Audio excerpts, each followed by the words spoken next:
get this, on the dark net. Yeah. You can buy someone's hacked Bittrex account for like $30. It's crazy, right? It's less than takeout. Yeah, it is alarming how cheap some of this stuff is. I know. And the damage it can do. Yeah, it's huge. It's huge. We've got these articles about what stolen data is going for. Right.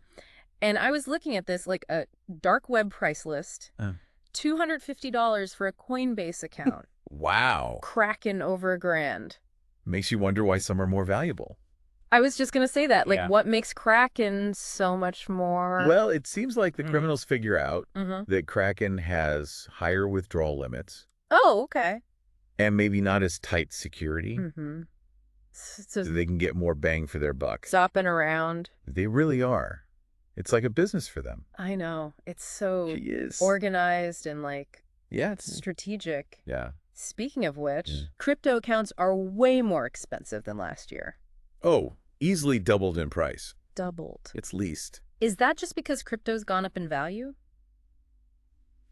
I mean, that's part of it, Yeah. but there's more to it. Like what? Well, first off, crypto can bypass Uh-huh. a lot of those know your customer rules. You mean like verifying your identity? Exactly. Okay, so it helps them stay anonymous. That's a big part of it. Yeah. But depending on the coin, Mm-hmm. it can also be untraceable. Oh, so it's good for privacy. And for criminals, too. Yeah, two sides of the same coin. You got it. And then there's money laundering. Of course, that's huge. Yeah, crypto's perfect for that. It is. But one article talked about something even weirder. Oh, yeah? Yeah, it said they're trading account keys now. Oh, instead of the actual crypto. Yeah, what's that all about? So imagine Yeah. you own a house. Mm-hmm. Instead of selling the house, Uh-huh. you just give someone the keys. Okay. So the crypto stays put, but they control the account. So it's like totally under the radar. Like a ghost transaction. Oh, Wow. wow. Yeah. And that's connected to shadow banking. Right. It's similar, like those informal networks Yeah. where money moves outside the system. So that cheap Bittrex account, it could be a front for something way bigger. That's the scary part. Yeah, and these aren't just victimless crimes, right? No, not at all. We read about that Coinbase user who lost everything in a SIM swap, and those villagers Yeah. whose identities were stolen. That SIM swap thing, though. Yeah. It just shows how vulnerable we are. Uh-huh. Someone calls your phone company, Right. pretends to be you, gets your number switched to a new SIM card. And then they have access to everything. Yep. Bank accounts, social media. It's terrifying, honestly. It is. So after the break, Yeah, we should talk about how to protect ourselves. definitely. Because I Yeah. think we all need to know this stuff. We do. It's a lot to take in, I know. It really is. But the more we know, Yeah. the less likely we are to become victims. So knowledge is our best defense. Exactly. It's like learning the rules of the road Right. before you start driving. Makes sense. You got to know the hazards. So in this case, phishing scams. Yeah. And malware Mm-hmm. and social engineering. Right, right. But Mhm. even if we're careful, Yeah. what happens if we do get targeted? Well, think about what they do with those accounts. Okay. It's not just about stealing your money. No. They can open credit cards in your name, Oh, wow. commit tax fraud, Seriously? even access your healthcare info. That's like... It's identity theft times 10, yeah. and it can take forever to fix. I bet. And it's not just financial, right? No, not at all. It can really mess with your life. Absolutely. Imagine Yeah. your social media gets hacked, Uh-huh. and they're using it to spread lies about you. Ugh. That's awful. It can ruin your reputation, Yeah, I can see that. damage relationships, Right. really take a toll. So this is about more than just money. It is. It's about protecting your whole digital life. Okay, so what can we actually do to protect ourselves?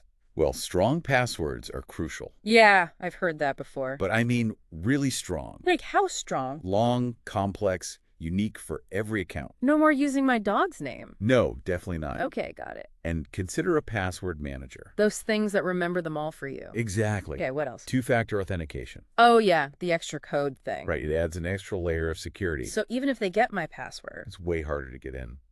Good to know. And what about those social engineering scams? Be cautious. Be skeptical. All right. If anything seems fishy, Like a weird email. yeah, or a text. Okay. Don't click any links. Mm-hmm. Mm-hmm. Don't open attachments. Got it. And verify everything directly. So like, Use official contact info. right, call the company myself. And legitimate places wouldn't ask for my info, right? Nope. Never through random emails or calls. Okay, good to know. Trust your gut on this one. So basically, be super careful online. Basically, yeah. Think before you click. Think before you click. And be aware of the risks. Exactly. It's about being proactive. Not just waiting for something bad to happen. Right. Take steps to prevent it. Okay, I like that. And the more people who do this, Yeah. the harder it is for these criminals. It's like we're all in this together. We are. We're creating a collective shield. I love that. But the threats keep evolving. Yeah, they do.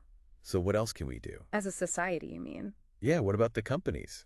The ones with all our data. Right. Are they doing enough? Are they being secure? Are they transparent about breaches? It seems like some prioritize convenience over security. And that's where we need to demand more. Hold them accountable. Support businesses that prioritize security. For stronger regulations. It's a shared responsibility. Companies and individuals both. Working together. And what about governments? They have a huge role to play. Like, what can they do? Stronger laws.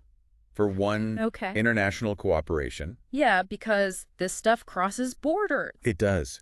And dedicated resources. To fight cybercrime specifically. Exactly. We need a coordinated effort. To, like, shut down these marketplaces. Yes, and deter these crimes. So it's not just about protecting ourselves. It's about dismantling the whole system. That's right. It requires collaboration. Governments, tech companies, everyone. Everyone working together. This is a lot more complex than I thought. It is. It's multifaceted. And we need a multifaceted solution. We do. It's a challenge.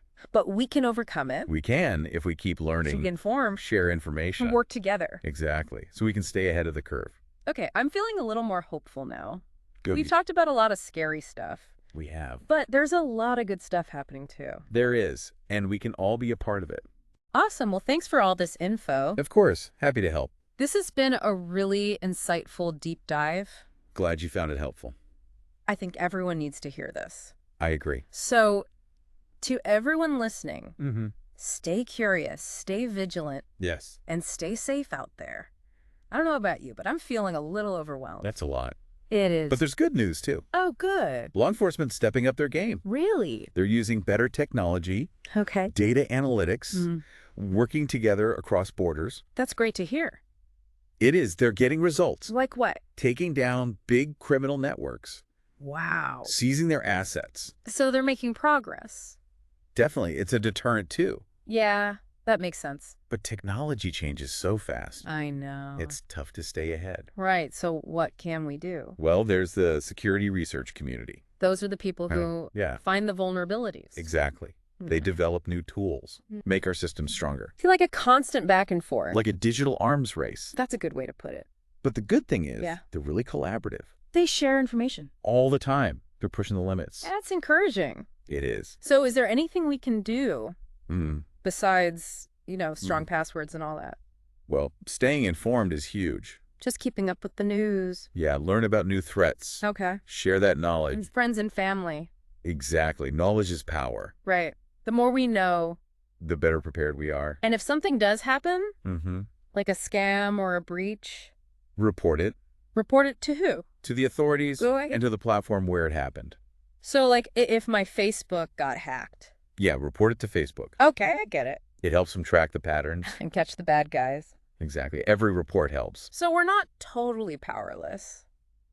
Not at all. There's a lot we can do. There is. And remember, you're not alone in this.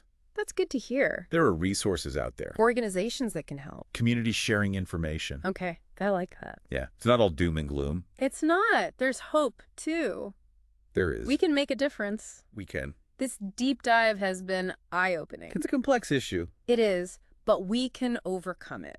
By working together. To being informed. Being proactive. Exactly. We can create a safer digital world. For everyone. For everyone. Well said. Well, that's about all the time we have. Yeah. But this conversation needs to continue. It does. It's important. So to everyone listening, stay curious, stay vigilant. And most importantly, stay safe out there.